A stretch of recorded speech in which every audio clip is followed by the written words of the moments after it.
Sobat Jiners, welcome to Jin on Talk, ngobrol asik seputar kesehatan wanita. Let's talk about women's health. Selamat datang kembali ke episode terbaru dari Jin on Talk. Pada hari ini saya Ruli selaku host dan kami sedang bersama guest speaker Dr. Muda Suraya Fadila. Dan hari ini kita akan membahas mengenai menopause. Tapi sebelumnya sepertinya Sobat Jiners penasaran nih dengan guest speaker kami pada hari ini. Jadi untuk Dr. Muda Suraya boleh perkenalan diri terlebih dahulu nih. Halo Sobat Jiners, perkenalkan saya Suraya Fadila, saya koas dari Odin di Rumah Sakit Pendata. Di sini saya sedang menjalankan kepanitraan koas saya di Stasa Odin. Oke, jadi judul pada hari ini adalah kapan menopause pada wanita. Nah, jadi tentunya kita harus tahu dulu nih apa sih itu menopause dan juga kapan pada usia berapa sih wanita bisa mendapatkan menopause ini. Kepada Dokter Muda dipersilakan.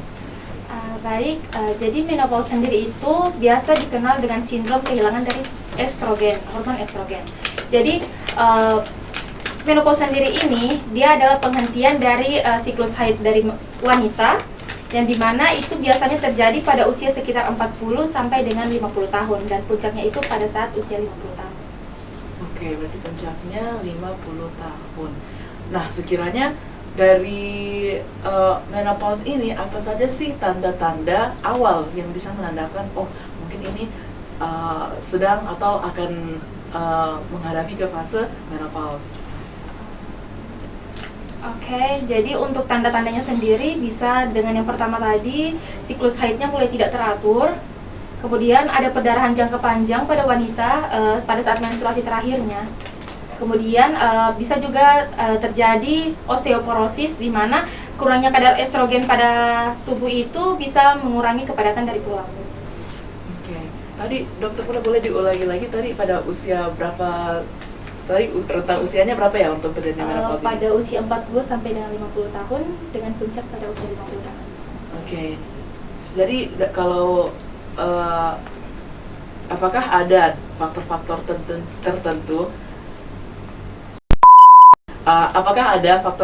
tertentu yang mempengaruhi usia terjadinya menopause ini? Kayak apakah ada faktor yang mempercepat prosesnya atau mungkin ada juga faktor yang bisa memperlambat atau mungkin rentangnya memang sudah fix pada 40 sampai 50 itu? Untuk rentan usianya sendiri itu ada yang bisa mempercepat, ada yang bisa memperlambat. Seperti kalau misalnya pada wanita yang merokok itu bisa mempercepat dari menopause-nya sendiri. Kemudian untuk pada wanita juga yang memiliki kesehatan mental atau faktor psikisnya itu bisa juga bisa memperlambat dari menopause-nya sendiri. Oke. Kemudian kalau dari faktor genetik nih, apakah ada perannya faktor genetik dalam menentukan kapan umurnya seorang wanita akan mengalami menopause? Untuk faktor genetiknya sendiri itu biasanya sangat lumayan berperan untuk menopause sendiri, dimana misalnya kan ada seorang wanita dia ibunya itu cepat menopause, jadi bisa saja dia juga cepat menopause. Itu bisa dari gennya. Oke, berarti ada hubungannya faktor genetiknya. Selanjutnya tadi kan sudah sempat dibahas nih kayak tentang merokok bahwa itu bisa mempercepat menopause kan. Selanjutnya bisa nggak dijelaskan apa lagi sih? Oke, tadi sudah sempat disinggung ya sedikit, tapi mungkin bisa kita perdalam lagi nih Dokter Muda. Jadi sekiranya bisakah atau apa saja sih gaya hidup atau kebiasaan yang bisa mempercepat atau memperlambat onset dari menopause ini? Untuk gaya hidup sendiri yang bisa mempercepat juga itu selain tadi merokok ya, itu bisa juga faktor stresor dari mungkin dari faktor keluarga, mungkin faktor stres juga bisa mempercepat proses menopause. Iya sih, itu aja sih. Oke. Kalau dari yang Dokter Muda perhatikan sendiri di lingkungannya atau di kota kita nih, Kota Palu, kalau menopause itu mungkin apa sih faktor yang paling sering menyebabkan menopause ini jadinya terjadi lebih cepat? Seperti mungkin di lingkungan karena saya sering di rumah sakit ya. Iya. Jadi di lingkungan rumah sakit itu kan biasa mungkin perawat-perawat atau bidan-bidan kan udah pada tua ya, udah pada lanjut usia menopause. Sudah berada Mungkin di beberapa rentan itu ya, lah, udah ya. beberapa ada yang di rentan itu. Tapi untuk pekerjaannya sendiri tidak membatasi itu. Menopause-nya ini tidak membatasi pekerjaan dari kakak-kakak perawat di sini. Mereka malah lebih giat, lebih cepat mungkin pekerjaannya, dan mungkin lebih, atau karena mereka juga sudah lebih berpengalaman kali ya. Iya, sendiri. Nah, selanjutnya kalau dari segi jangka panjang nih dokter muda, bagaimana menopause mempengaruhi kesehatan jangka panjang, kayak dari risiko dari osteoporosis atau mungkin penyakit jantung? Oke, untuk osteoporosis sendiri kan di sini kadar estrogennya kan menurun. Jadi bisa terjadi defisiensi dari vitamin D. Nah, defisiensi vitamin D ini bisa menyebabkan kepadatan dari tulang itu berkurang, maka terjadilah osteoporosis.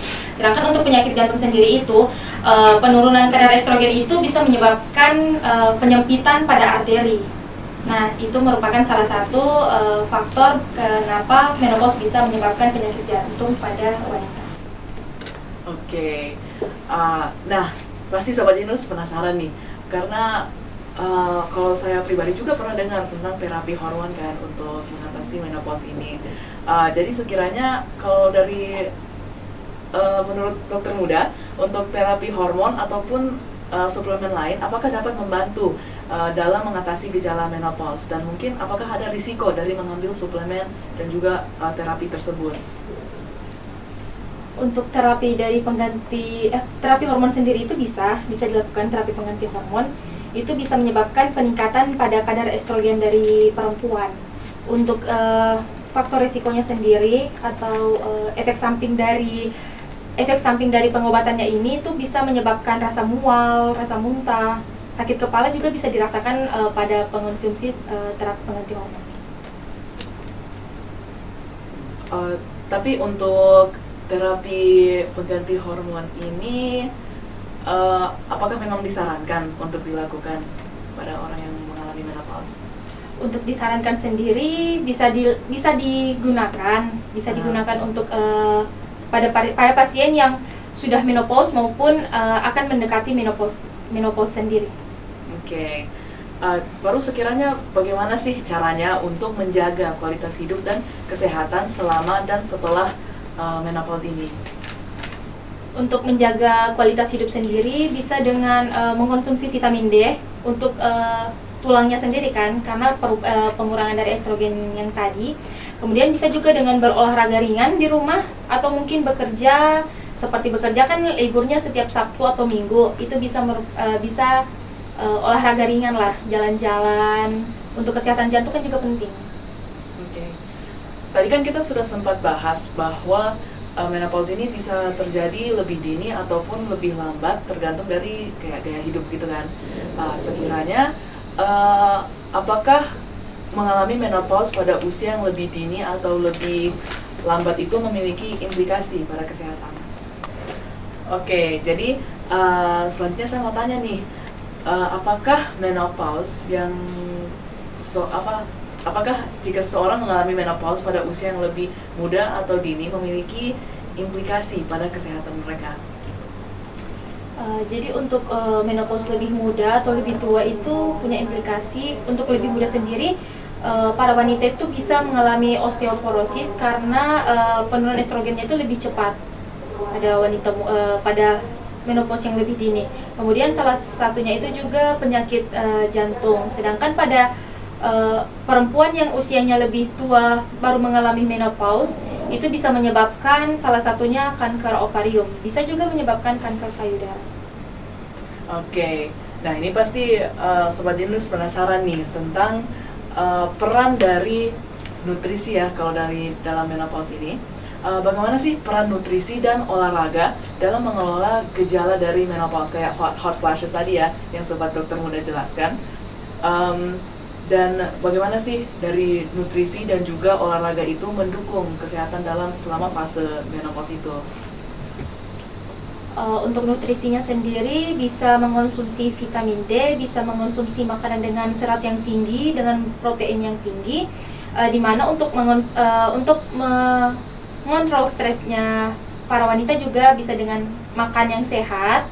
Oke, mungkin itu saja sih mengenai materi kami hari ini, yaitu tentang menopause pada wanita.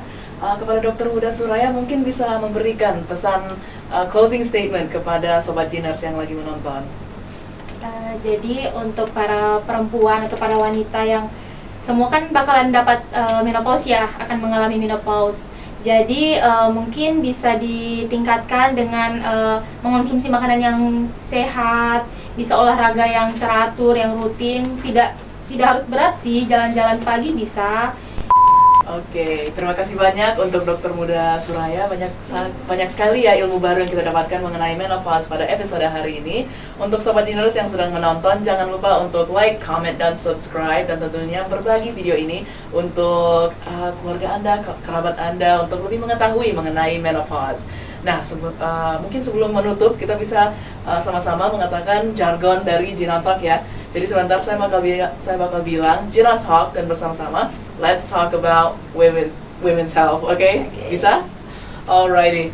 Gin on Talk, let's talk about women's health. Okay, see you later.